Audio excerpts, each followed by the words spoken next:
Camille Davis. Camille, welcome in. What's going on, guys? Thanks for having me. What's up? What's up? Absolutely. Well, we figured, we love catching up with you. We love talking Packers. We love talking Buck, all things. We've talked a lot about, and I think it was really fun watching New York experience the finals, even though we're not Knicks fans. We don't like New York, all those things. Tommy kind of said it perfectly, how New York convinced us all that they were the underdog, and then we cheered for them, and then they weren't the underdog at all, but we were already in it too deep by then. What did you think of the NBA Finals this year? I thought it was enjoyable. Going into the finals, I kept saying, I think people are sleeping on the Knicks a little bit too much. Like the coronation for Wemby and the Spurs was coming very, very quickly, like especially after he had the 40-point game against the Thunder in the opening game in the Western Conference Finals. And I was like, everybody got to just slow it down a little bit, like let them earn it before we start, praising them and saying they're next and here's the dynasty and all the things. And I just continuously felt like the Knicks weren't getting enough respect because some people look at the Eastern Conference and like, well, it's the East, who cares, blah, blah, blah. And I'm like, okay, well, if that is the case, then if the East is that bad, then a really good team would do what to those teams in the East on their way to the finals? Like blow them out, right? That's what the Knicks did. They hadn't lost up until that point, like outside of their first two games against Atlanta. So I think that they were a team that hit their stride at the right time. And once they got rolling, they were really hard to stop because they are a team now that is more than just Jalen Brunson, which used to be their old weakness, I would say, in the past. Camille, have petitioned. We all know that when you shoot a piece of garbage into a garbage can, everyone yells Kobe at that time. If you missed and someone picks it up, you yell OG now during that stretch. Like every time. Just that rebound basket is an OG for the rest of all time. Is that going to be known as like maybe one of the most iconic NBA Finals plays ever in your mind? Yeah, especially because it capped off that crazy comeback. So it's one of those situations where you look at that game. Like I had a friend during that game. I have like a 2K NBA 2K group chat, right? When we always talk about the games. And one of my friends was like, it's the second quarter, it's a blowout. Let's all just go and play 2K early. And I was like, it's the finals, man. Like, we can't miss the finals. And he's like, none of our teams are here. What's the point? And I'm like, it's the finals. Like we watched the finals. So to get to a play like that on that tip in where it just it's one of the best plays for sure in playoff history. That's a keeper right there, especially seeing how the Garden reacted after he got that tip in. We haven't gotten into this question, just me and the guys here on the show. So this perfect timing to kind of pose this. Do you feel like, though, I'm not to discredit what the Knicks did, but was this more of a Knicks won and like went out and took this championship, or did the Spurs kind of lose this thing, especially in some of like in two of those games? I would argue the Spurs lost those games. Like they gave them away. The Fox just decided not to play defense. He decided not to be able to pass the ball or shoot, or just know what the situation was. Like that game, that comeback, like was just like I've been a part of those. Like, so in like, when you're in a part of those, you're like, we didn't just get beat. We just literally handed it back over to the other team. So just talk about like your thoughts on, did the Knicks go out and win this series, or did they just kind of wait for the Spurs to kind of hand it over to them, especially in a couple of those games?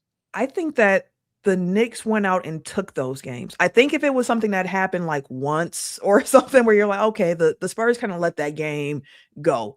But for each of the Knicks victories to be in a comeback fashion of some sort, like you would think that it says something about the Knicks as well. I think for the Spurs, what it really showed was that they have a lot of talent. They were way ahead of schedule this season by even making it to the Western Conference Finals. So to get to the NBA Finals, like that's a great season for them. But ultimately, you saw the youth come out of that team in various points, and not just from the players on the court, but even the coaching. Like one thing I did not take into account into the series was the coaching advantage between which team would have that. And Mike Brown just out-coached Mitch Johnson throughout this series as well. You saw the Spurs make bad decisions. De'Aaron Fox was a big part of that. And for all the talk around De'Aaron Fox being the vet for this team, in which he was, I think what people also should have highlighted was the fact that while he may be the vet, he is not a vet with a lot of playoff experience from his time in Sacramento. Like he just didn't experience the playoffs Right. He had that one series against the Warriors, but that was really it. And that was it. So like, yes, he's a vet, but like he's also learning all these things in real time. So I think the Spurs did give some things away, not out of like, hey, we just fumbled, but like the youth and inexperience showed up at the worst times. But that's a Knicks team that does not give up. Like it does not matter what the deficit is. And that's a skill set, I think, in itself, because there are a lot of teams that see the score and look at what's ahead of them and they're like, we're not going to be able to do this. Like it's not possible. We're just going to mail this one in. And New York never did that. But to your point about the losses the Knicks took, I saw this stat from ESPN Analytics and I had to find it. Game 1, the Spurs had a 91.6% chance of winning while up through 13 points midway through the third. In Game 2, they had a 72.8% chance of winning that game, up 2 points with a minute left in the fourth. Game 4, they had a 99.6% chance of winning, up 20 with 9:33 left in the fourth. And then in Game 5, they had a 95.4% chance of winning, up 10 points with 5:54 left in the fourth quarter. So they led the whole series. They led 72% of the time. And I think you guys said it, like youth, like they will learn from this. And if Mitch Johnson is the right coach, and if these players can get it figured out, they will figure this out. Like their youth took over almost as much as the Knicks experience took over. And if the Spurs can learn from this, they will be formidable for the next decade. Yeah. And it shows how the Spurs just came out, and they got those leads and all that. Like that's definitely more of a youth deal. And then like the Knicks just plodded along and they found their rhythm. It's like, I just think if Fox doesn't go up on that layup, or they call, he probably did get fouled after they look at it, it's like, but you got 12 seconds. Like, what are you doing? Like, just pull back, let everyone get there, make them foul you. You shoot your free throws. Like, I think if the Spurs win that game where the Knicks came close and then they didn't come back and get the win, I don't know. Like, I think Spurs might have found a way to pull this series off. But as soon as the Knicks came back and won that game, it was like, all right, they have no shot. Like they've broken them, and now this is the Knicks thing to win. Could not agree more, especially because that play where Fox decided to try to lay up, they were in the bonus. So like, even if you do pull it out, man, you're going to get 2 free throws. Like what the decision making at times from Fox, I was making jokes like they might need to check in on him, making sure he ain't pulling no Terry Rozier type of activities. You weren't alone. We were talking about that too. I mean, especially on that inbound. So the inbound where they tip it in, like he should be guarding that. Like if you just kind of keep a body on him and like don't let him get to the basket, that doesn't even happen. He kind of half went over to Brunson, which it's like, Brunson's pulling the trigger from outside, like Wemby's on him. Why do you need to go cover there? Just stay on your guy. So what did we learn about Giannis through the lens of the NBA playoffs and the NBA finals? Like how are we feeling as Bucks fans, Camille? I know you guys have been doing a lot of podcasting and conjecturing. Where are we today based on what we saw in the NBA playoffs? Unfortunately, the same spot we were in before the playoffs started, which is just waiting for a resolution. I said earlier, my nervous system can't continue to take this. For every time my phone buzzes, I'm like, oh, is this an alert? Is this it? But I mean, I think though the playoffs did highlight the fact again, for certain teams where people are talking about like having a Wemby stopper and things like that. And yeah, I think Giannis can play that role, but more than anything, I think when you look at what this talks about Giannis and his game more than anything, is again, you need those stars. Like you do need someone on the court where if everything else is falling apart, you can go to him. Like contrary to what Doc Rivers was talking about on the Bill Simmons podcast recently, saying that Giannis is not a closer. Giannis can definitely play the closer role. Giannis is somebody who can put so much pressure on opposing defenses by his ability to get to the rim where he is seeing so many bodies. And unless you have a team of really talented defenders where you don't have to show him a wall or anything like that, which we have not seen yet in his NBA career, like good luck trying to stop him, especially with the decision making. And I think that was highlighted in the playoffs as well. Not just the Giannis thing, but what you want on the court in the playoffs, which are a bunch of guys who can make quick and good decisions with and without the ball. Like the decision making has to be spot on. Like if you don't have the shot, know when to move it, know where to cut, know when to go for the layup at the end of the game or when to pull the ball out. Just decision making, I think, again, was highlighted in these series of like, you just got to have smart players who can dribble, pass, shoot, and think the game the right way. And Giannis does all of those things outside of shooting very, very well. We got Camille Davis joining the Mason Crosby show. We talked about this the other day, and I'm just a little skeptical. You okay, Mace? I'm okay, but I'm just like thinking, okay, so the Bucks want to try to trade Giannis, get him why would some team, I get it, like he's a superstar and I get all of his thing, but it's like, are you going to get the value that you think you're going to get? And then what are we okay with a 3 to 5 year window here where the Bucks might not be relative in the scheme of NBA? And then what piece is going to, you're not going to replace Giannis, but what piece is going to kind of get them over that hump? What is that? What's that magic formula? Because I'm watching those games. If you want to go win a championship, you build a team around Giannis. You're going to send Giannis away and try to build something without him. It's for me, it just kind of doesn't make sense from a player perspective of that being the way to go about, going and chasing championships. I think the way I've been looking at the Giannis situation is where it's like you've had this credit card, right, for a while, and you've been spending a lot of money on it. At some point, the bill comes due. And the question for the Bucks this offseason has been, are we trying to accumulate more debt? And meaning, are we going to send out more assets and put ourselves into more future debt in this way? Or do we finally say, you know what? It's actually time to pay this credit card off. We're going to be a little bit more fiscally responsible, pay this credit card off, and we're going to try to figure out a new way for us to be able to spend some money rather than the way we've done it before.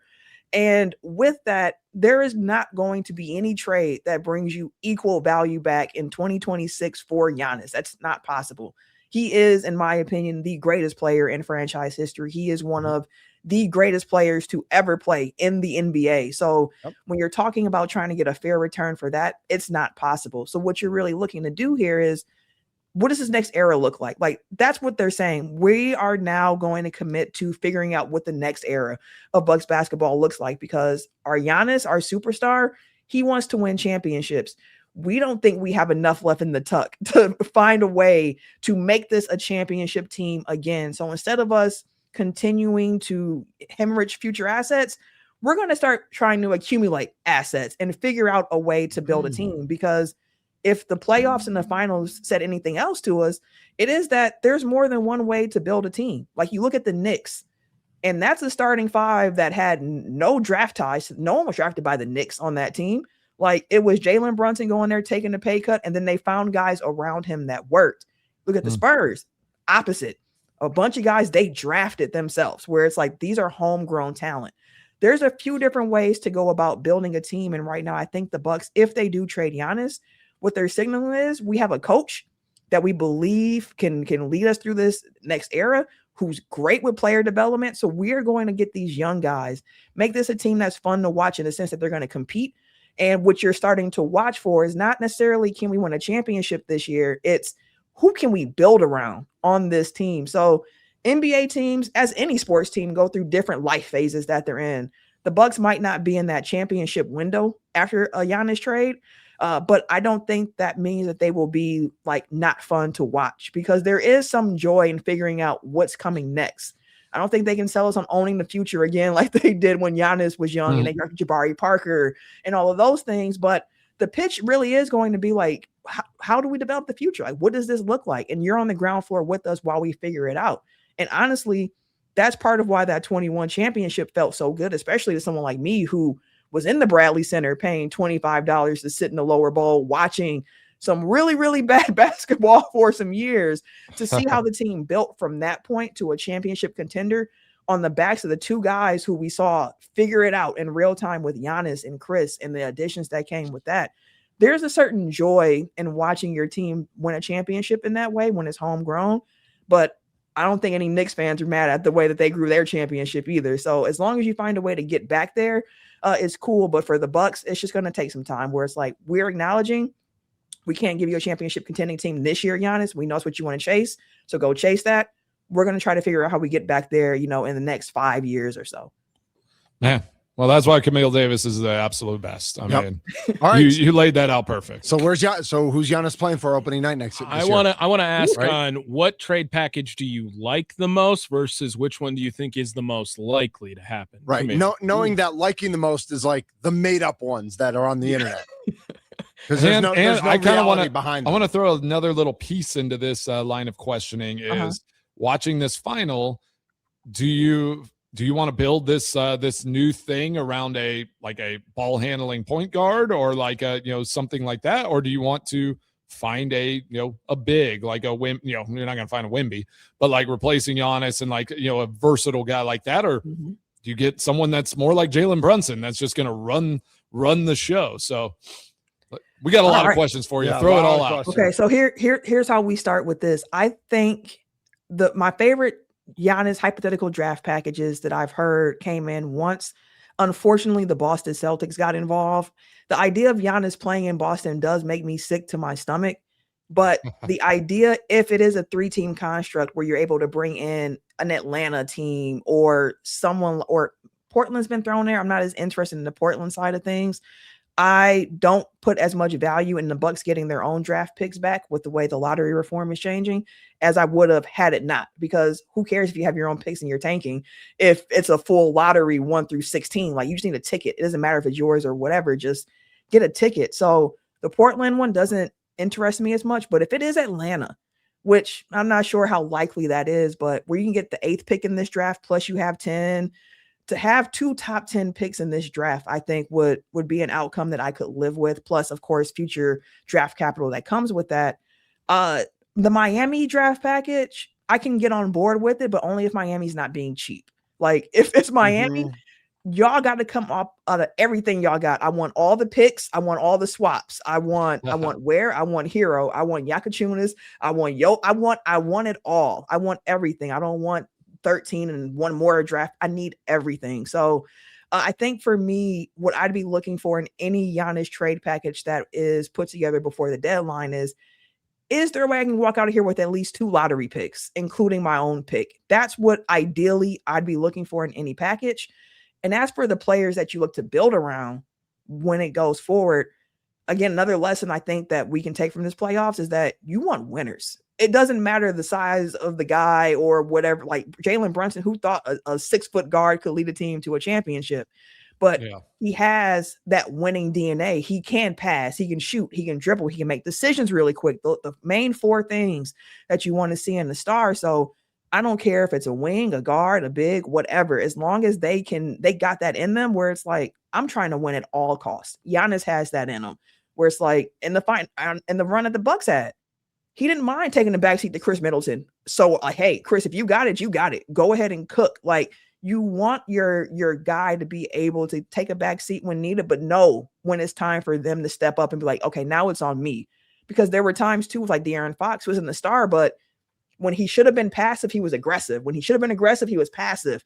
And you want, again, the decision-making for your star players and your main guys to be on top. So that's what I'm looking for. And there are a few guys in this draft where it's like, if the Bucks can land up with a Cameron Carr, a Yaxel Lindenborg, any of those guards that are, touted, Wagler, Brown, Flemings, even Phylon, like there are so many guys in this draft that I think have that kind of winning DNA in them, or just that mindset that I think you can really build something interesting going forward, especially if you're able to get 2 lottery picks in this draft and maybe even something later on in the first round.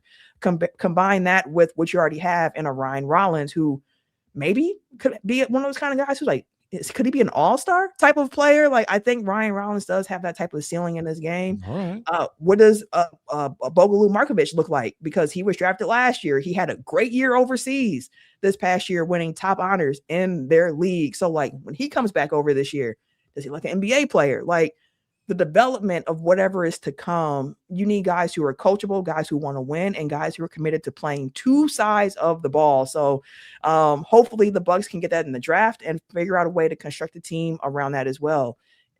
Also, I'm throwing this out there too. would not be surprised if Miles Turner also is traded. I've heard from certain circles they think that Miles Turner could fetch back a first. And if you can get a first rounder for Miles Turner, you do it in 0.4 seconds, Camille. Yeah. Like literally, Miles. Immediately. Have a great rest of your life, great rest of your career. Go build your Legos. Go do what you do. No, thank you for your service. Not in Milwaukee. Yeah, facts. Immediately. Like, could you imagine if the Bucks had 3 firsts in this draft? That's crazy. Let's go. We need it. Camille, before we let you go, real quick, I need to ask. There was an article this week. Rob Domofsky wrote an article about Tyrod Taylor, and Tommy's head exploded because Tommy doesn't care about backup quarterbacks. I hate backup quarterbacks. He cares about Jordan Love. Yes, it's the offseason. Yes, it's June. But tell us. No human interest. Right, no human right. interest stories. We're not about that here. So whether it's Micah Parsons leading the defense or Jordan Love leading the offense, tell us why we should be focused, excited, into the Jordan Love story more than anyone else. Oh, wow. I mean, he's your franchise quarterback. I think that's I think that's to answer that question. Yeah. That's the answer to that question of the That's why what we Tommy wanted to hear. Is Tyrod the franchise quarterback? He is not. But No, Tommy, relax. I will say I don't agree with your overall point. Like, I love yeah, get him. I want to learn about everybody. Yep. You know, This right is the time to after- do it, right? I mean, Exactly. This is where those articles come, and then it will be the Jordan Love and the Micah Parsons, Tucker Kraft show. I don't believe you, Camille, because immediately after we just had this conversation about Tyrod Taylor on the air, Mitch sends me, which had to be trolling, how Luke Leitchie just signed a contract with the Green Bay Packers. He's going to play more than No, Tyrod he's Taylor. not. Yes, he is. He's not going to make the team. Neither's and Tyrod Taylor's never going to play. Okay, I hope He's you're gonna. right. I don't know. Leitchie might be the third tight end. Right, he because could win the third tight Musgraves end might job. not even be playing. Oh no, baby deer legs isn't in. Right, either. but giraffe that out there. defeats your point, Tommy. So don't prove my point by getting funny. I'm telling you that Josh Wiley will be the number 3 tight end. No, he'll be the Musgrave's number gonna 2. Wiley's the number 2. Musgrave's hurt. And then this other guy is going to be the number 3. We don't know anything about that time. Nobody knows anything about anything. All right. But that's why Let's- now is when you learn about all these different guys because you never See? know. Oh gosh, Ah. Camille, teach him, Camille, teach him, Camille. You're trying to Andy Herman this, where he just knows the 90 guys on the practice squad. Are you saying too. there's something wrong with being on the Andy Herman tree? No, Like, but that's where you want to be. It is the first time I've used Andy Herman as a verb, so I can tell you that Andy much. Herman But that's is- that's Andy exactly Herman. what she's Yeah. doing. She's Hermaning. Ain't nothing wrong with that. Oh, Two Well- people who are taller than I thought they'd be in real life. Correct. Yeah. Yeah, I Camille get that a Davis and lot. Andy Like Herman. people Yeah. for some reason think I'm short, and I'm like, I have. Nope. I Andy am Herman's taller than Mitch. Yes, Yeah. That I blows did my not mind. expect that No. when I met him. Yeah. Thought he was like a short curly hair guy. not. Only rip the heels out, then I'm Okay, like, well, your 6 feet. eyes are broke. Then, All right. hey Camille, you know this fact? Like Tommy has never met Andy Herman. I And did he a whole worked with show with him for a Andy year. for a year, and he Really? never met him in person. Never. Yes. Wow, you gotta change that this summer. Do you think that's weird? Yeah, Isn't that that's crazy? weird. We're We the- got to do a summer meetup The this year. 2 hardest Yeah. working men in sports media. That's why. Yeah. I mean, A we training said no. camp meetup. We have to like figure out a date when everyone's gonna be up in Green Bay. We make a thing of it. Or we all And then- how about a tailgate at a Brewers game? And then Andy and Camille can introduce you to all of the fringe players on the Packers. And then you're team. going to care about them so much because you love humans. So if I have to hear Dominic Daphne's name out of Andy Herman's name at one more time, I might meet him in the A gap. That's what I'm thinking. Shoulders down, Yeah. crown of the helmet. Camille, thank you so much for jumping on today. Have an amazing weekend, and we will absolutely catch up with you soon. Thanks for dropping some Bucks knowledge on us today. For sure. I got to get ready to head out to Summerfest. I heard you guys talking about that. Oh, you're So going I'm today? outside. Come say hi. What are you doing today? Well, Charlie Wilson's going to be there tonight. I'm Yep. an old soul. I want to hear some Gap Yeah, Band records. I want to I hear love some that. Charlie Wilson. So Tommy's going to be there 4 to 6. 4 to Oh, 6. I'll you be get there there after before that. 6. So I'll be there Okay. later. All right. Well, you know, you guys can wave at each other as like you're. Screw me too then. All right. I'm sorry, sounds but good. like going to I love Summerfest it. before like 7:00 is tough for me. Dude, I That's remember tough. we used to do the all days just so we could get like front row for Right the 10 when you get o'clock because you show. get your or you'd get your hand stamped for the Stampede. amphitheater back in the. never doing that again. Never Yeah, no, again. I'm- So No, I've you don't outgrown need to. those days. You're old now, Tommy. yeah, right. Yeah. Camille, thanks so Welcome. much for jumping on. We'll talk to you soon. All right, see you guys.